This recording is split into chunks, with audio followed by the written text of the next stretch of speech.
여러분, 성경은 66권이죠. 그런데 그 성경이 어떤 말로 시작이 되고 있느냐 하면 성경을 열어서 보면 창세기가 나오는데 창세기 1장 1절에 태초에 하나님이 천지를 창조하시니라 라는 말로 시작됩니다. 여기에서 천지라고 하는 것은 단순히 하늘과 땅을 가리켜 말하고 있는 것이 아닙니다. 히브리인들에게 있어서의 천지란 관용어구인데요. 천지라고 하는 것은 우주 만물, 삼라 만상을 가리키는 용어입니다. 그러니 이 성경은 하나님께서 천지 만물을 창조하셨다는 선포로 시작되고 있다는 것입니다. 시편 104편에서 주께서 지혜로 그들을 다 지으셨으니 주께서 지으신 것들이 땅에 가득하나이다 라고 기록된 것을 보니까 여호와 하나님께서 땅에 가득한 모든 것들을 다 지으셨다라고 말씀하고 있는 것입니다. 지금 세상에서는 AI가 화두이지 않습니까? 아니, AI까지 출현한 이 문명 사회에서 과학적으로 증명할 수 없는 신과 창조를 이야기하다니 이런 생각이 들 수도 있을 것입니다. 신의 존재 유무까지도 과학이나 이성의 검증과 결제를 통해서 결정돼야 한다면 그렇다면 과학이나 이성이 신보다 우월한 그 무엇이라는 말이 들 것입니다. 지금 인류는 놀라운 의료 기술의 혜택을 누리면서 살아가고 있습니다. 그래도 지금의 의학자들이 무엇이라고 말하고 있는지 아십니까? 3.3 제곱미터 한 평도 되지 않는 우리의 신체이지만 의학자들이 파악하고 있는 부분은 극히 일부분이다라고 말하고 있는 것입니다. 그리고 실은 대부분의 병들은 그 원인들이 아직 밝혀지지 않은 상황이라고 이야기하고 있습니다. 또 천재적인 과학자로 일컬어지는 이 아인슈타인은 무슨 말을 했느냐 하면 자신이 알고 있는 우주의 지식은 2% 정도밖에 되지 않는다라고 말하고 있습니다. 우리 500년 전쯤으로 돌아가서 생각해 보실까요? 불과 500년 전에 뛰어난 과학자들에게는 지금 우리들이 사용하고 있는 비행기라든지 컴퓨터라든지 하는 것은 환상이나 망상에 불과했을 것입니다. 지금 우리의 과학이나 이성이라는 것이 이렇게 제한적인데 그 과학과 이성으로 천지 만물을 창조하신 신을 증명하겠다고 하고 증명이 안 되면 믿을 수 없다고 하는 것은 너무나 성급하고 무모한 판단이 될 수 있다는 것입니다.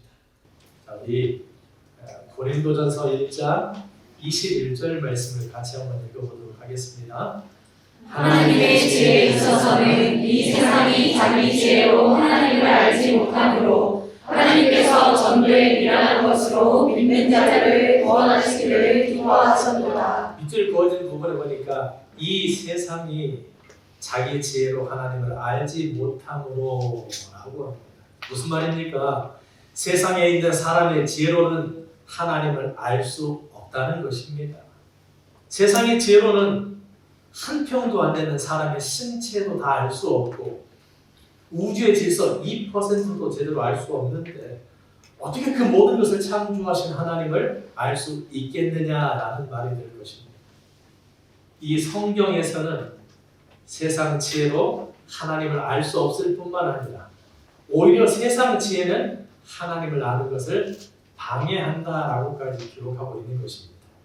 고린도전서 1장 18절 말씀에서는 십자가의 도가 멸망하는 자들에게는 미련한 것이요 미련하게 와 닿을 것이고 그러나 구원을 받는 자들에게는 그 십자가의 도가 하나님의 능력으로 깨달아질 것이라고 말씀하고 있습니다. 이상한 말이죠. 아니 어떤 도가 되었든지 도라고 하는 것은 너무나 어렵고 심오한 경우는 있어도 미련하게 들리는 경우는 참 납득하기가 어렵지 않습니까? 그런데 예수님께서는 더 납득하기 어려운 말씀을 마태복음 11장에서 하시는데요. 하나님의 도를 지혜롭고 슬기 있는 자들에게는 숨기셨다라고 말씀하고 있는 것입니다. 고린도전서 3장에서는 한술 더해서 하나님께서는 지혜 있는 자들로 하여금 자기 꾀에 빠지게 하신다라고 말씀하고 있는 것입니다. 무슨 말입니까? 하나님의 도를 깨닫는 것에 있어서는 오히려 세상 지혜가 방해가 될 수 있다는 것을 유념하라는 것일 것입니다.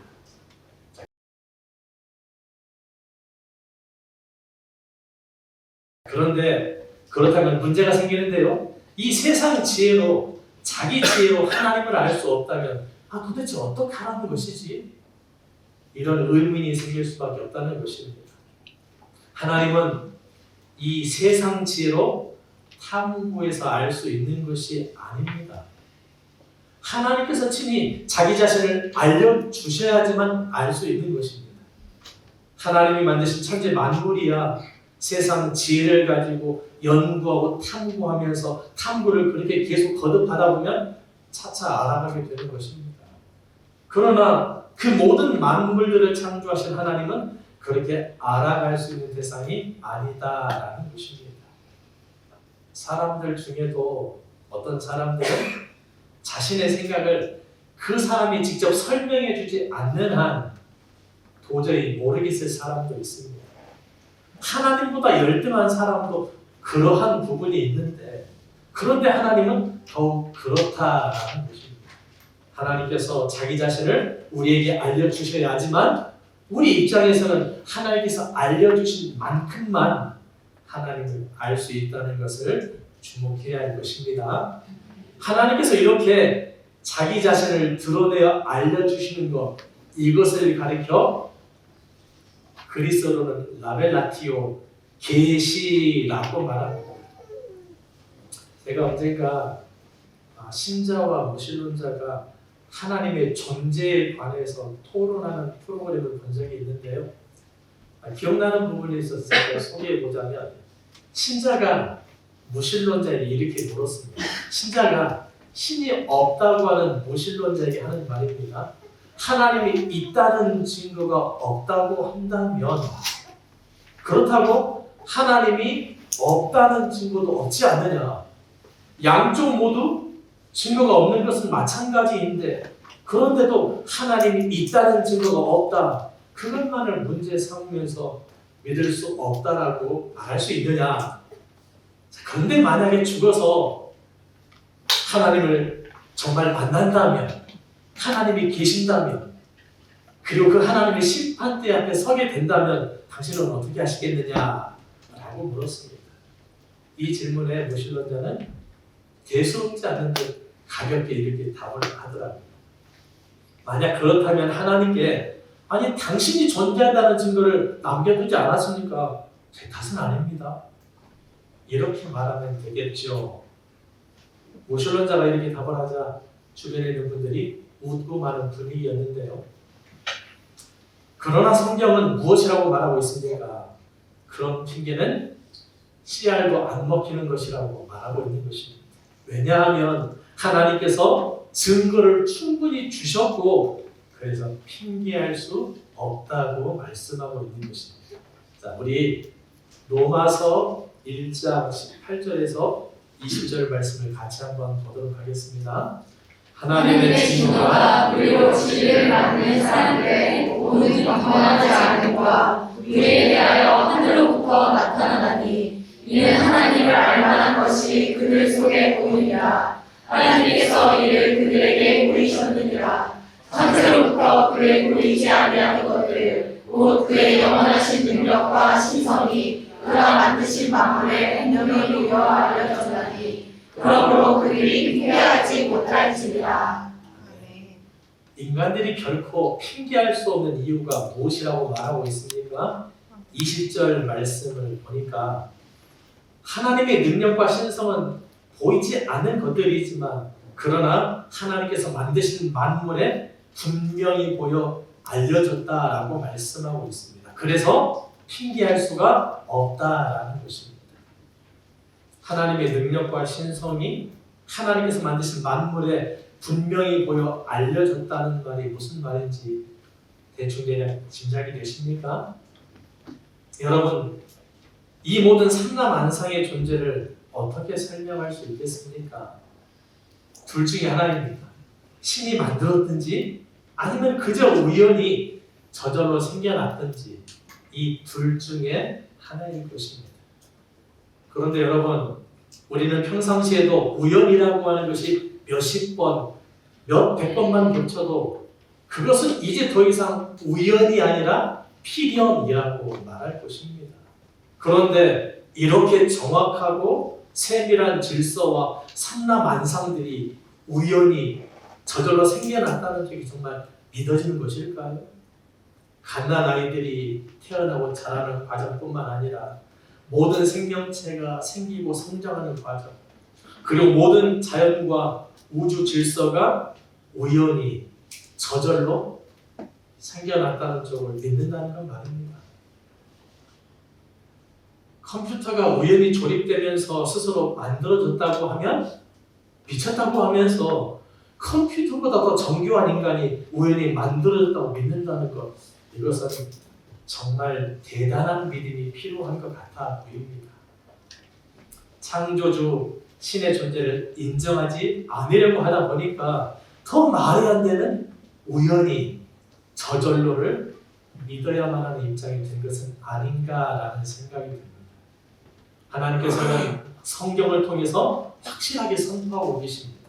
하나님의 신성과 능력을 그 만드신 만물 안에 분명히 보여 알게 하셨기 때문에 그러므로 우리 인생들은 절대로 결코 핑계할 수 없다라고 말합니다. 사계절마다 어김없이 변하는 이 자연의 정확함과 아름다움을 보시면서 그것을 만드신 하나님의 능력을 생각해 보시길 바랍니다. 자연의 장엄함과 웅장함 앞에 압도당할 때는 그 모든 것을 만드신 하나님에 대한 경외심을 가질 수 있기를 바랍니다. 또 인간들이 결코 핑계할 수 없는 이유로 하나 더 이야기하자면 19절 말씀인데요. 밑줄 그어졌죠. 하나님을 알만한 것이 그들 속에 보임이라 하고 말씀하십니다. 하나님을 알만한 것이 우리 인생들 속에 있다는 것입니다. 종의 기원, 진화론을 주장했었던 찰스 다윈 아시죠? 그 다윈과 관련된 유명한 일화가 있는데 잠깐 소개해 보도록 하겠습니다. 이 다윈은 인간이 원숭이로부터 진화되었다는 것을 증명하기 위해서 태평양에 있는 여러 섬들을 다 다니면서 미개한 원주민들을 연구하기 시작했습니다. 그러던 어느 날 다윈은 남양 군도에서 정말 말로 설명할 수 없을 만큼 너무나 미개한 원주민들을 발견하고 탄성을 지르게 되었습니다. 거의 원숭이처럼 미개하게 살고 있었던 그 원주민들이야말로 자신의 진화론을 증명해 줄 수 있는 산 증거라고 생각했기 때문이었습니다. 그런데요, 시간이 지나 34년이 지난 후에 다윈이 그 섬에 다시 방문했을 때 다윈은 매우 큰 충격에 빠지게 되었습니다. 왜냐, 존 패튼이라는 선교사가 그 섬에 방문해서 원주민들에게 옷을 입히는 등 그 원주민들을 계몽한 결과 그들이 미개한 티를 너무나 많이 벗어버리기 때문이라는 것입니다. 다윈은 이 사실에 매우 놀랐지만 그러나 그 섬에 존 패튼 선교사를 파송한 영국의 런던 선교에 그에게 후원을 했다는 그런 일화가 있습니다.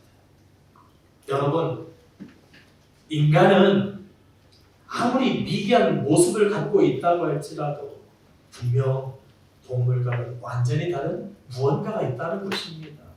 아프리카 오지에 있는 아주 원시적인 인간일지라도 제단을 쌓습니다. 그리고 신에게 제사를 지내왔다는 것입니다. 그러나 원숭이는 어떻습니까? 아무리 똑똑한 원숭이일지라도 신을 찾는 원숭이, 예배하는 원숭이, 기도하는 원숭이가 등장할 수 없다는 것입니다. 무슨 말인가요? 하나님께서는 다른 존재와는 다르게 우리 인간에게만은 신을 찾는 영성, 신의 반응하는 영성을 주었다는 것입니다. 대표적인 무신론자로 꼽혔던 스티븐 호킹 박사가 이런 말을 했는데요. 그가 하는 말을 좀 들어보도록 하겠습니다. 천국은 없다. 사후 세계가 우리를 기다리고 있다는 믿음은 죽음을 두려워하는 사람들을 위한 동화일 뿐이다. 우리들의 뇌는 부속품이 고장나면 작동을 멈추는 컴퓨터와 같을 뿐이다. 마지막 순간에 뇌가 깜빡거림을 멈춘다면 그 이후에는 아무것도 없다. 그러므로 고장난 컴퓨터를 위해 마련된 천국 같은 곳은 없다. 이것이 대표적인 무신론자였던 스티븐 호킹 박사의 말입니다. 인간을 마치 고성능 컴퓨터와 같은 존재라고 하면서 인간이 죽는다는 것은 컴퓨터가 고장나서 수명이 다한 것과 똑같은데 그 고장난 컴퓨터를 위한 천국 같은 곳은 있을 수 없다라는 주장입니다. 그리고 인류는 이러한 스티븐 호킹 박사와 같은 과학자들이나 무신론자들의 영향을 받아서 이렇게 생각하는 주류가 형성되게 됐습니다. 인간이란 고도로 진화된 단백질 덩어리일 뿐이고 고기 덩어리이고 육신이라는 물질 덩어리일 뿐이라는 것입니다. 이것이 바로 유물론자들이, 진화론자들이, 무신론자들이 이해하는 인간의 모습입니다. 이들은 인간의 모든 생각과 마음 역시나 물질인 뇌나 호르몬의 부산물일 뿐이라고 이야기하고 있습니다. 마음과 생각도 인정하지 않기 때문에 당연히 영혼 같은 것은 존재하지 않는다라고 주장합니다. 그런데요, 우리가 아메바와 같은 단백질 덩어리로부터 진화된 결과라고 한다면, 그리고 영혼도 없고 사후 세계도 없고 신도 없다면, 그렇다면 여러분, 우리는 이 세상을 어떻게 살아야 하는 것일까요? 이런 컵이나 책상과 같은 물질 덩어리가 선하게 살고 가치 있게 살 필요가 있는 것일까요? 우리 인간들을 진화된 단백질 덩어리라고 하니까 하는 말인데요. 그렇다면 우리가 즐겨 먹는 이 단백질 바가 선하고 가치 있게 살 필요가 있는 것일까요? 죽는 순간 소멸되어버리는 그 원숭이가 굳이 선하게 살아가야 될 이유가 무엇 때문이냐라는 것입니다. 그러나 우리 인생들의 마음속에는 선을 향한 마음과 보람과 가치를 추구하는 마음이 심어져 있다는 것입니다.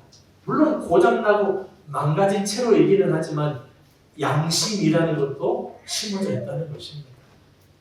진화론자들이나 무신론자들이 말하는 것처럼 인간을 단순히 단백질 덩어리이고 육신의 물질을 가진 고기 덩어리로만 인정하면서 마음이나 영혼을 부정해버린다면, 그렇다면 인간의 자의식이나 도덕성이나 죄책감 같은 것들은 설명할 길이 없어진다는 것입니다. 인간의 양심은 하나님께서 인간을 창조하시고 인간에게 심어 놓은 것으로 인격신이신 하나님으로부터 기인되었다는 사실을 주목할 수 있어야 할 것입니다. 우리가 방금 읽었었던 로마서 1장에서 하나님을 알만한 것으로 언급하고 있었던 것들이 있는데요. 먼저는 무엇이었느냐? 하나님이 만드신 모든 만물 속에 하나님의 영원한 능력과 신성이 들어있다는 것이었습니다. 다음으로는 우리 인간의 내면 속에, 우리 인간의 내면에 영성이나 양심이 심어져 있다는 것입니다.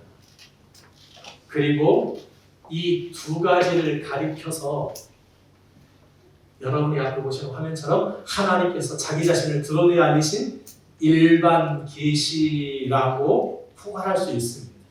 자, 그런데 만물을 아무리 열심히 들여다보고 있어도 그래 분명 이 모든 것들을 만드신 신은 있는 것 같다, 이렇게 무릎을 칠 수 있을지언정 그 이상의 것은 더 이상 알 수가 없다는 것입니다. 이 만물이라고 하는 것은 하나님께서 존재한다는 사실을 알려주기는 하지만, 그러나 하나님과 우리 인생들에 관해서는 더 이상의 구체적인 정보를 제공해주지 못한다는 것입니다. 우리 인간 내면에도 하나님을 향하는 영성과 양심이 있기는 하지만 그러나 타락한 이후에 그 영성과 양심이 심하게 훼손되고 망가져 버렸기 때문에 그 영성과 양심으로도 하나님을 더듬어 알 수가 없다는 것입니다.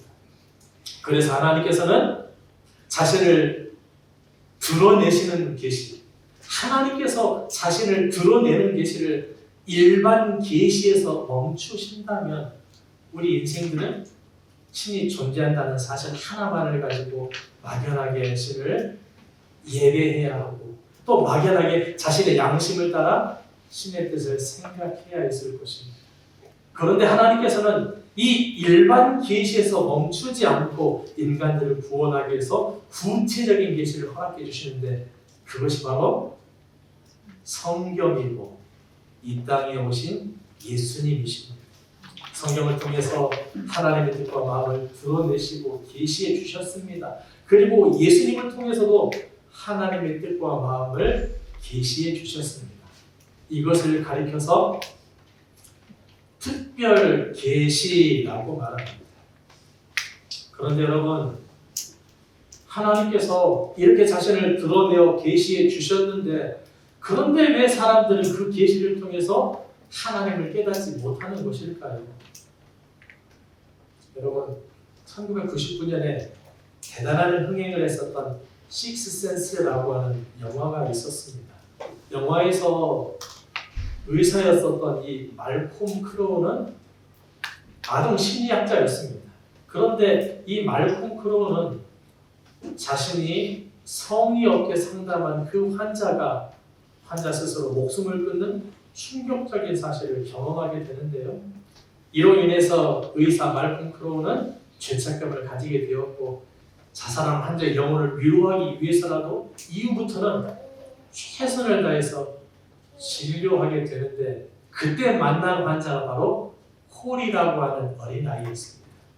이 콜은 귀신들을 보고 귀신들이 하는 이야기를 들을 수 있는 경험이 확실한 환자였습니다.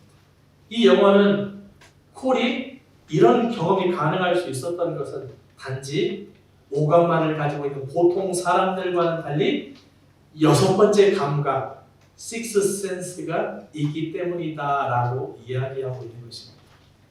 영화 이야기라는 것은 반짝반짝하면서 바로 직접 상영을 해야 될 것 같은 분위기인데요. 제가 이 식스 센스 영화를 인용해서 설명을 드리고 싶은 것이 무엇이냐면 우리들이 하나님과 그 하나님의 계시를 깨닫는 것에 있어서는 지금 우리들이 가지고 있는 지혜나 능력으로는 불가능하다는 것입니다. 우리들의 지혜나 능력으로는 불가능하고 하나님의 영이신 성령님이 우리에게 역사해 주셔야지만 가능한 일이라는 것을 말씀드리고자 하는 것입니다.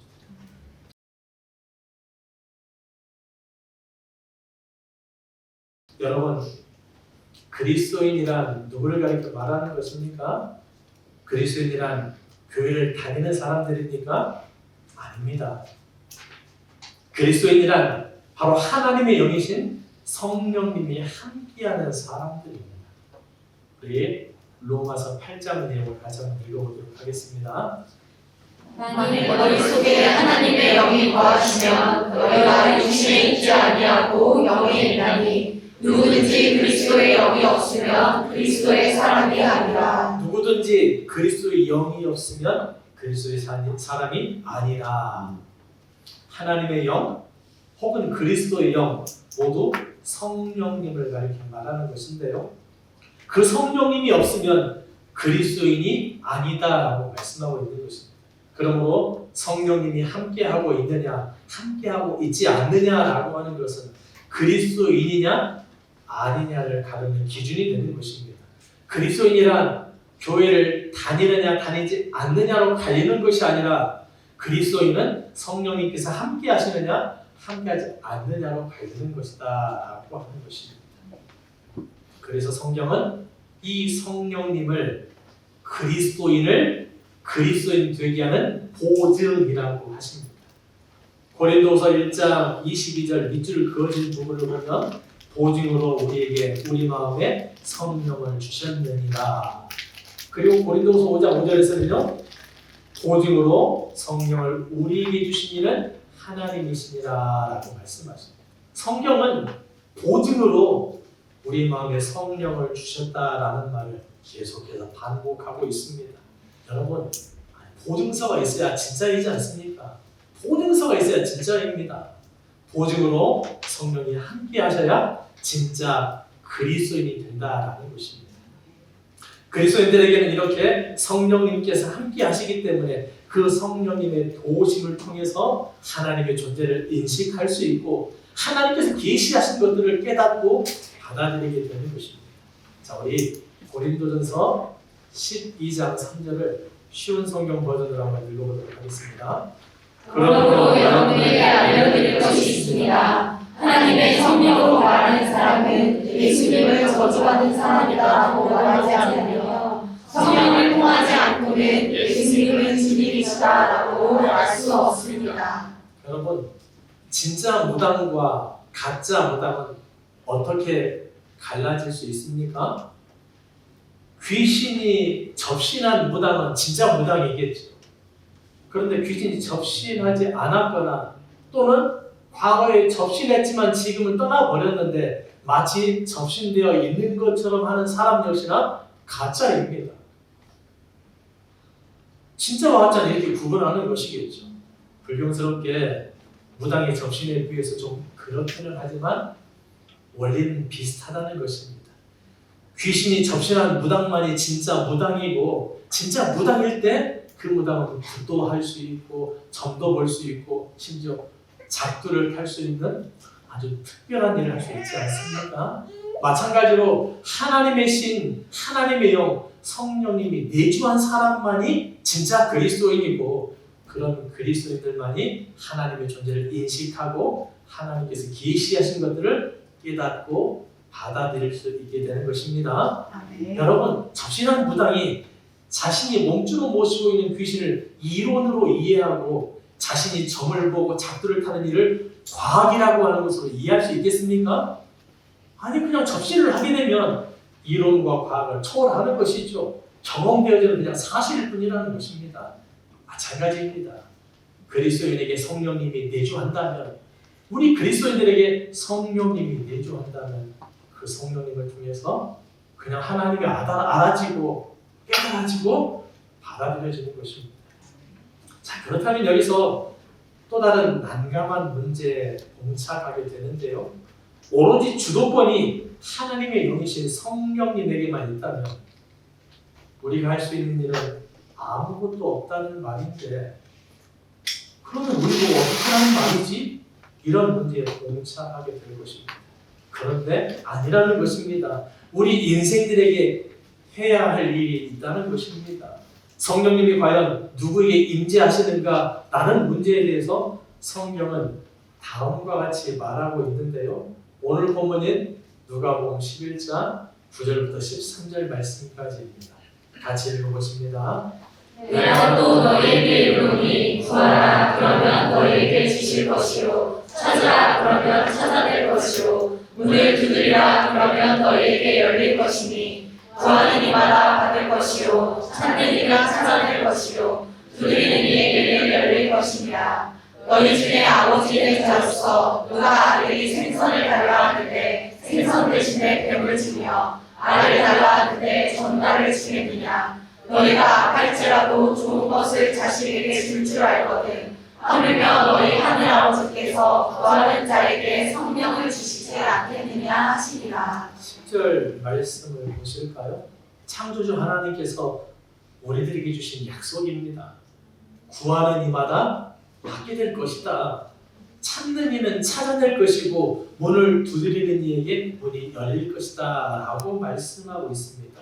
자, 그러면서 이 내용이 도대체 무엇을 말하는가를 보았더니 13절 말씀에 너희가 악할지라도 좋은 것을 자식에게 줄 줄 알거든 하물며 너희 하늘 아버지께서 구하는 자에게 성령을 주시지 않겠느냐 하십니다.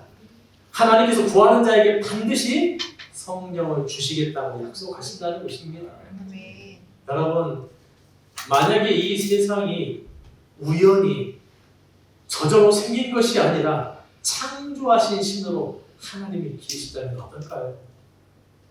하나님의 뜻과 의지로 이 모든 것들이 창조되었고, 그리고 그 하나님의 뜻과 의지로 이 모든 만사가 흘러가고 있다면 우리는 그 하나님의 뜻과 의지를 알아야 하지 않을까요?